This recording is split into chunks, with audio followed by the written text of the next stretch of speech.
अस्सलामुअलैकुम my YouTube family. So welcome to a new vlog. आज के व्लॉग में हम HBK आए हुए हैं। तो HBK आने का जो हमारा मकसद है दैट इज़ कि अदनान की सिस्टर के घर हमने इफ्तारी कल भिजवानी है, तो उसके लिए कुछ चीज़ें देखनी थी, तो हम लोग यहाँ पे आए हुए हैं। तो चलें आपको साथ लेके चलती हूँ और देखते हैं कि हमें क्या मिलता है।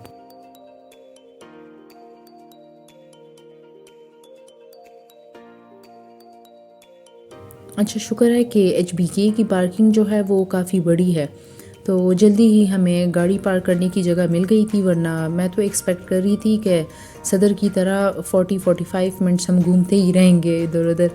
तो उसके बाद जो है गाड़ी पार्क करने के बाद हम जाएंगे अंदर और देखेंगे कि अंदर के क्या हालात है। गाड़ियों से तो लग रहा है, जितनी गाड़ियाँ यहाँ खड़ी है तो उससे तो लग रहा है कि अंदर काफ़ी रश होने वाली है यहाँ भी। अच्छा, आई एम नॉट श्योर कि रश होती है कि रश होता है। यानी पठान लोग जो होते हैं ना, वो जितनी भी उर्दू अच्छे से सीख ले तो ये मेल फीमेल में गलती उनसे होती है। तो मुझसे भी कोई ऐसी गलती हो तो काइंडली इग्नोर कीजिएगा उसे।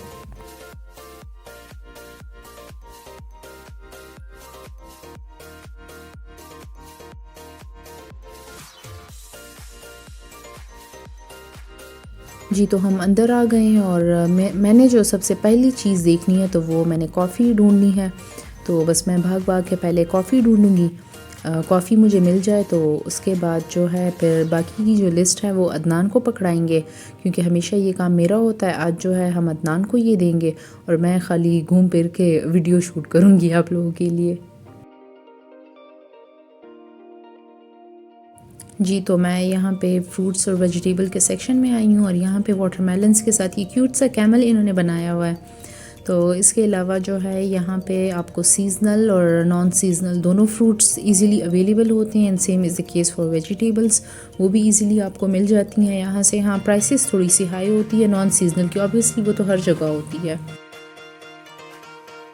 हम लोग यहाँ से भी ग्रॉसरीज़ वगैरह करते हैं और इम्तियाज़ से भी करते हैं। तो अगर इन दोनों की प्राइसेस को कंपेयर करें तो HBK की जो प्राइसेस है वो इम्तियाज़ से थोड़ी सी हाई होती हैं।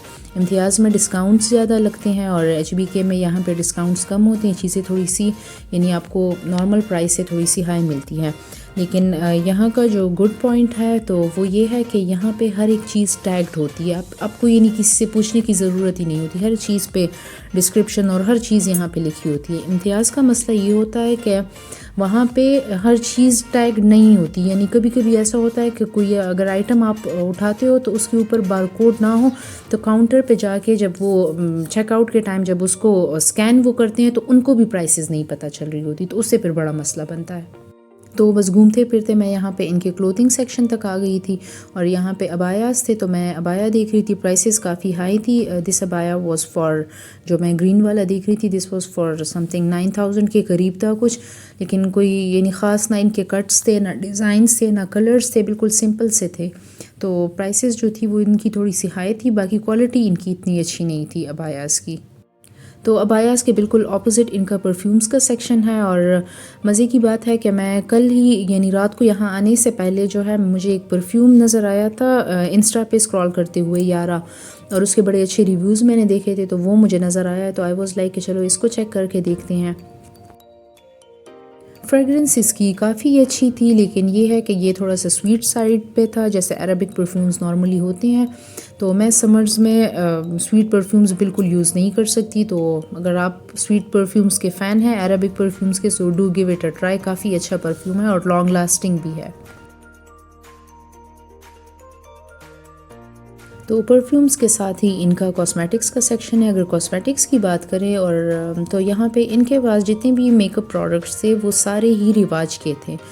तो मुझे नहीं लगता कि मैंने रिवाज के अलावा यहाँ पे कोई और ब्रांड ऑब्ज़र्व किया है। शायद मैं वीडियो भी जल्दी में बना रही थी, शायद मेरी नज़र नहीं पड़ी, लेकिन मोस्टली चीज़ें जो भी मैंने देखी हैं तो वो सारी रिवाज की थी। यानी अगर हाइलाइटर से लिपस्टिक से जो भी था सब कुछ रिवाज का ही था। और इसके अलावा इन्होंने बड़ी प्यारी सी एक टेबल सेट की हुई थी जिसमें बहुत सारे बैंगल्स थे और साथ में मेहंदियाँ थी और ये प्रेस ऑन नेल्स थे।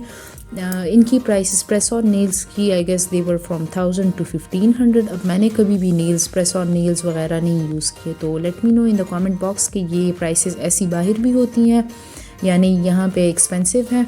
तो आप ही से मुझे पता चलेगा क्योंकि मैंने ख़ुद कभी नहीं यूज़ किए हैं ये।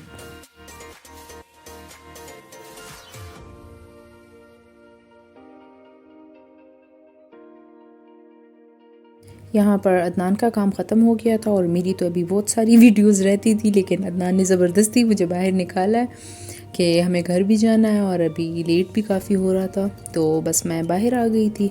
और इसके बाद जो है बाहर निकलते हुए मैं आपको एक मज़े की चीज़ दिखाती हूँ कि मैकडॉनल्ड्स की जो कार पार्किंग है वो ऑलमोस्ट ख़ाली है, यानी कोई भी यहाँ पे नहीं आ रहा। जैसे आप सबको पता है कि फ़लस्तीन में जो हालात हैं इसराइल की वजह से, तो उस वजह से सब ने इसराइली जितने भी ब्रांड्स हैं उनका बॉयकॉट किया हुआ है।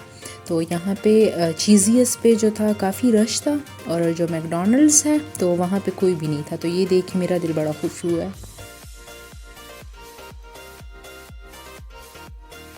तो चीज़ियस और चीफ़ जो है वो हमारे लोकल फूड ब्रांड्स हैं, तो उनको जो है हमें प्रमोट करना चाहिए। और मैकडॉनल्ड्स एंड KFC जो कि इंटरनेशनल ब्रांड्स हैं, जो इसराइली ब्रांड्स हैं, तो इनका कंप्लीट बायकॉट करना चाहिए। और ये देखिए आपको मैकडॉनल्ड्स नज़र आ रहा है, इट वाज ऑलमोस्ट एम्प्टी, यानी कोई भी नहीं था। एक वक्त होता था कि मैकडॉनल्ड्स में बैठने की जगह नहीं मिलती थी और अब एक टाइम ऐसा आया है कि कोई भी मैकडॉनल्ड्स नहीं आ रहा।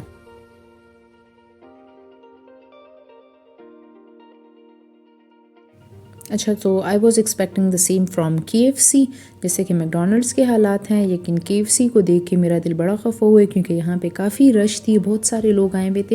लेकिन KFC की एक और बात है ना, ये इतने चालाक है कि इन्होंने बड़ी इकनॉमिकल डील्स निकाली हुई हैं, यानी 1000 रुपीज़ में आपको 2 जिंगर बर्गर, साथ में कोल्ड ड्रिंक और साथ में चिप्स और विंग्स और बहुत सारी चीज़ें मिल जाती हैं। तो इन्होंने प्राइसेस इतनी कम की हुई हैं कि लोग ऑटोमेटिकली इनकी तरफ अट्रैक्ट हो रहे हैं।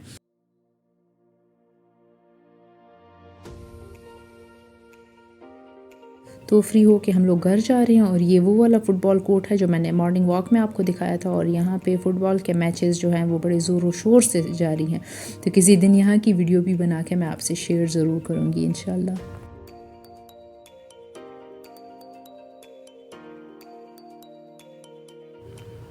तो ये है अगले दिन की वीडियो क्लिप, और यहाँ पे मैं ओवन को सेट कर रही थी क्योंकि मैंने अपने बेकिंग का काम ख़त्म करना था। पहले ये एक बैच जो था वो बेक होना था, उसके बाद डिफरेंट फिलिंग के साथ मैंने दूसरी चीज़ें बनाई थी तो वो भी मैंने बेक करनी थी। इसके अलावा हमने स्पैगेटीज़ बनाई थी, बड़े मज़े की स्पैगेटीज़ बनी थी। इसके अलावा हमने ये वाले चावल बनाए थे क्योंकि अम्मी ये बड़े टेस्टी बनाती हैं, और जो हमारे ब्रदर इन लॉ है तो उनको ये हद से ज़्यादा पसंद है, तो उनकी फरमाइश पे अम्मी ने पूरा बड़ा पतीला ये बना लिया था। इसके अलावा दही भल्ले और साथ में खीर थी, सैलड था, और मैंने शामी फ्राई करने थे और फ्राइड आइटम्स थे, और इसके अलावा कोफ्ते और साथ में पालक बनाने का प्लान था।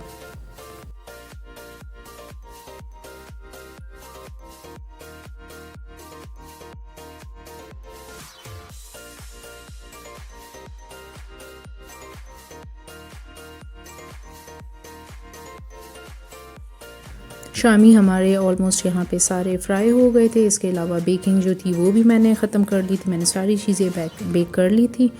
और इसके अलावा अब इन सब को रैप करना है और फिर मेरी सिस्टर इन लॉ के घर हमने ये चीज़ें जाके देख के आनी हैं। अच्छा, ये चीज़ें तो घर से हमने कुक करके भिजवानी थी, और इसके अलावा फ्रूट्स वगैरह जो होते हैं वो तो बाहर से ही बस लेके उनके घर में दे देंगे। और बस इस तरह से एक और दिन हमारा गुजर गया खैर से। तो ये था मेरा आज का व्लॉग। आई होप कि आपको पसंद आया होगा। टिल नेक्स्ट व्लॉग, अपना बहुत सारा ख्याल रखें। थैंक यू एंड अल्लाह हाफ़िज़।